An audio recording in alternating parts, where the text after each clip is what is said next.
ragazza da 3 anni in casa e un problema con faccia fa, perché ogni sera è una discussione ma non collego né il suo papà. Mi parla sempre del matrimonio ma non capisce che t'aspetta. Non è una cosa che si fa in prezzo, ci vogliono i soldi per si sposare. E lavoro continuamente, mi sacrifico veramente, ma non tengo una posizione, ne ma come posso fare? Tutte cose che lei mi chiede, sono felice raccontare, ma ci vanno troppi milioni, non so che tempo per la stiva. Fatica notte e giorni se mi sciupo cosa farò? Meglio a pensare salute, sono stanco riposerò. E mio suocero si affretta, farà bene se pagherà, te la villa vicino mare, vende tutto e mi fa scusare.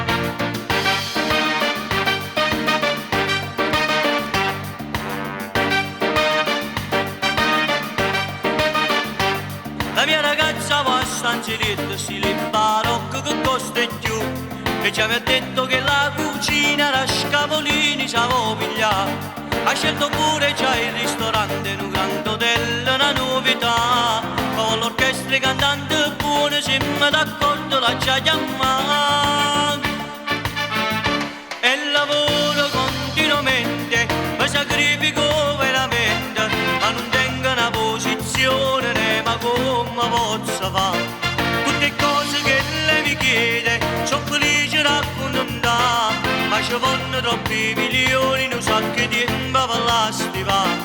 Fatica notte e giorni se mi sciupo cosa farò?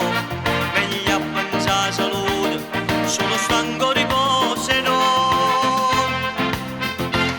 E il mio suocero si affretta, farà bene se pagherà, te la villa vicino mare, vende tutto e mi fa scusare.